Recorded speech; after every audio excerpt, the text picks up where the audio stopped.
Students, हमने 3 तक जो अपनी श्लोक थे उसकी व्याख्या कर ली थी। आज देखिए 4th और 5th कर रहे हैं हम। ध्यान से समझना है आपको, ठीक है। देखिए फर्स्ट इसमें को भारः समर्था नाम किम दूरम व्यवसायी नाम को विदेशः संविद्यानाम कह परः प्रियवादी नाम। सबसे पहले मैंने बताया था आपको इसमें क्या लिखना है अपने को, संकेत। संकेत में हम स्टार्टिंग के फर्स्ट या सेकंड दोनों वर्ड्स ले लेंगे और फिर लास्ट वाले।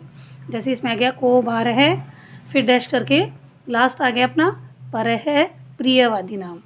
इस ढंग से आप संकेत लिखेंगे पहले। फिर है अन्वय।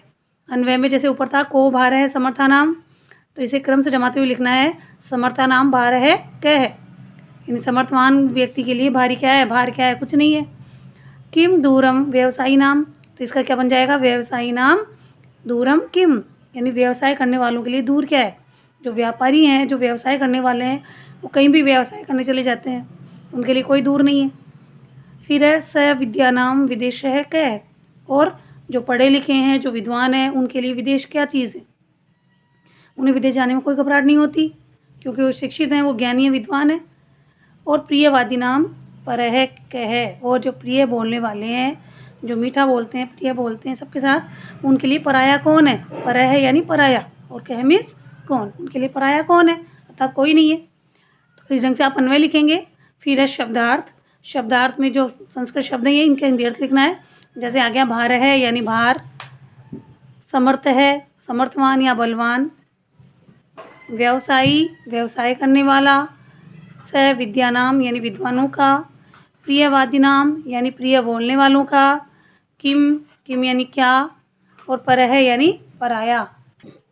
अब है संदर्भ एवं प्रसंग। मैंने बताया था इसमें आपको अपनी बुक का नाम, पाठ का नाम सब लिखना है।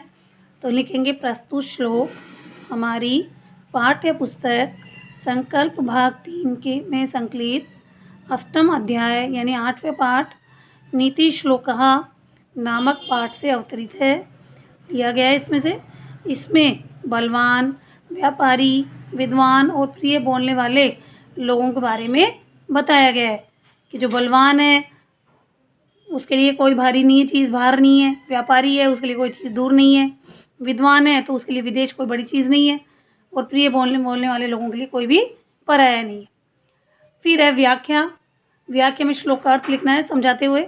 जैसे इस श्लोक में बताया गया है कि जो व्यक्ति बलवान या समर्थवान होते हैं, यानी जिनमें सामर्थ्य होती है, ताकत होती है, उनके लिए कोई वस्तु भारी नहीं होती, कोई भार नहीं होता उनके लिए, अर्थात उनके लिए भार क्या है, कुछ भी नहीं। जो अच्छे व्यापारी हैं उनके लिए क्या दूर है, अर्थात व्यवसाय करने वाले लोगों के लिए दूरी कोई मायने नहीं रखती, यानी व्यापार करने के लिए वो कहीं भी चले जाते हैं। विद्वानों के लिए विदेश क्या है, अर्थात ज्ञानी व्यक्ति के लिए विदेश कोई विशेष जगह नहीं है जहाँ जाने में उन्हें घबराहट हो। और प्रिय बोलने वालों के लिए कौन पराया है, अर्थात कोई भी पराया नहीं है, वे सभी को अपना मानते हैं। अब देखिए विशेष में है समर्था नाम। समर्था नाम में षष्ठी विभक्ति है, बहुवचन है। फिर है कह, ये किम सर्वनाम शब्द जो पुल्लिंग शब्द है उसका प्रथमा विभक्ति का एक वचन है। फिर है किम, किम नपुंसकलिंग शब्द है, प्रथमा विभक्ति एक वचन है ये। फिर दे रखा है व्यवसायी नाम। जैसे समर्था नाम है वैसे व्यवसायी नाम षष्ठी विभक्ति का बहुवचन। स विद्या नाम में भी षष्ठी विभक्ति का बहुवचन आएगा। और विदेशः में प्रथमा विभक्ति एक वचन है। अब देखिए नेक्स्ट अपना जो श्लोक है वो है वर मेको गुणी पुत्रो न च मूर्ख शता न्यपि एकश्चंद्रस तमोहंति न च तारा गणे अपि। ठीक है, तो इसमें क्या है, वर्म एको गुणी पुत्रो, वर्म एको यानी श्रेष्ठ है एक ही, गुणी पुत्रो यानी गुणवान पुत्र, न च मूर्ख शता नेपी, और मूर्ख शता यानी सैकड़ों, सैकड़ों मूर्ख भी अच्छे नहीं है, श्रेष्ठ नहीं है।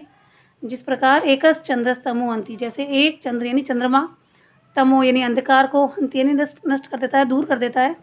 न च तारा गणेर अपि, यानी जबकि तारागण पूरा समूह होता है तारों का, पर फिर भी वो मिलकर के अंधकार को दूर नहीं कर पाते। सबसे पहले हम क्या लिखेंगे, संकेत। संकेत में हमने लिखा वर्म एको गुणी, उसके बाद में डैश लगा के लास्ट हमने लिख दिया च तारा गणेर अपि। फिर है अन्वय। अन्वय में क्रमबद्ध रूप से जमाते हुए लिखना है इसे एक है गुणी ही पुत्र है वरम, यानी एक गुणवान पुत्र अच्छा है। मूर्ख शतानी अपी न च, और मूर्ख सो भी अच्छे नहीं है। एक है चंद्र है तमह है अंति, जैसे एक चंद्रमा अंधकार को दूर कर देता है। तारा गणी अपी च न हन्यते, जबकि तारों का समूह होकर भी नहीं दूर कर पाता अंधकार को। अब है शब्दार्थ। शब्दार्थ में दे रखे जैसे वरम, वरम यानी होता है श्रेष्ठ है, अच्छा है। मूर्ख शतानी यानी सो मूर्ख। चंद्र है यानी चंद्रमा। तम है यानी होता है अंधकार। तारा गण है यानी होता है तारों का समूह है। च यानी और अपी यानी होता है भी। अब देखिए संदर्भ में प्रसंग है, इसमें हम लेंगे प्रस्तुत श्लोक हमारी पाठ्य पुस्तक संकल्प भाग 3 के 8वें अध्याय नीति श्लोकः नामक पाठ से अवतरित है। इस श्लोक में 100 मूर्ख पुत्रों की अपेक्षा या उनकी तुलना में एक गुणी पुत्र को श्रेष्ठ बताया गया है। इसमें गुणी पुत्र की समानता चंद्रमा से और मूर्ख पुत्रों की समानता तारों से की गई है। फिर हम देखेंगे व्याख्या में इस श्लोक की व्याख्या करनी है, यानी इसको समझाते हुए लिखना है इसका अर्थ।